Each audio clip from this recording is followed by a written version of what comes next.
मत करो, क्योंकि कर्म करना ही व्यक्ति के अधिकार में है, उसका फल नहीं। कई बार हम परिस्थितियों के कारण या फिर भावनाओं में बहकर कुछ ऐसे फैसले कर देते हैं जिससे हमारा कर्म प्रभावित होता है। आपको कर्म क्यों करना चाहिए? भगवान शिव और किसान की कथा। प्लीज हमारे चैनल को लाइक और सब्सक्राइब जरूर कर ले। एक बार भगवान शंकर पृथ्वीवासियों पर कुपित हो गए और माता पार्वती को साक्षी मानकर संकल्प किया कि जब तक पृथ्वीवासी नहीं सुधरेंगे तब तक वे शंख नहीं बजाएंगे। देव जानते थे कि शंकर भगवान शंख बजाएंगे तभी बरसात होगी। इससे घोर अकाल पड़ गया, पानी की एक बूंद तक नहीं बरसी, धरती पर त्राहिमाम मच गया। ऐसे में एक दिन भगवान शंकर पार्वती आकाश में विचरण कर रहे थे तो उन्होंने एक अजीब दृश्य देखा कि एक किसान भरी दोपहरी में चिलचिलाती धूप में खेत की जुताई कर रहा है। पसीने में नहाया मगर अपनी धुन में बहुत मगन। जमीन पत्थर की तरह सख्त हो गई थी, फिर भी वो जी जोड़ मेहनत कर रहा था।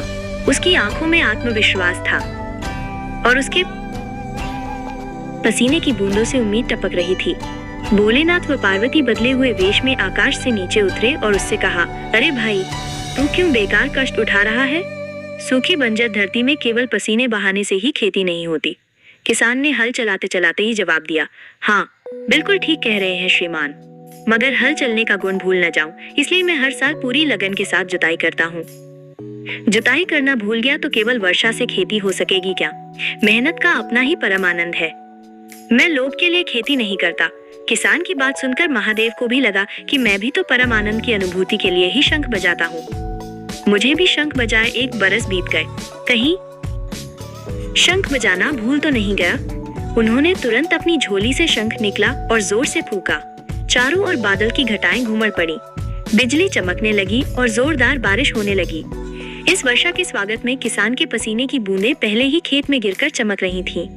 कथा का सार, हमारा जो काम है उसे अपनी पूरी निष्ठा से बिना किसी लोभ लालच के करना चाहिए, इसी में परम सुख है। ये कहानी पसंद आई है तो प्लीज हमारे चैनल को लाइक और सब्सक्राइब और शेयर जरूर कर लें। जय श्री राम जरूर लिखें।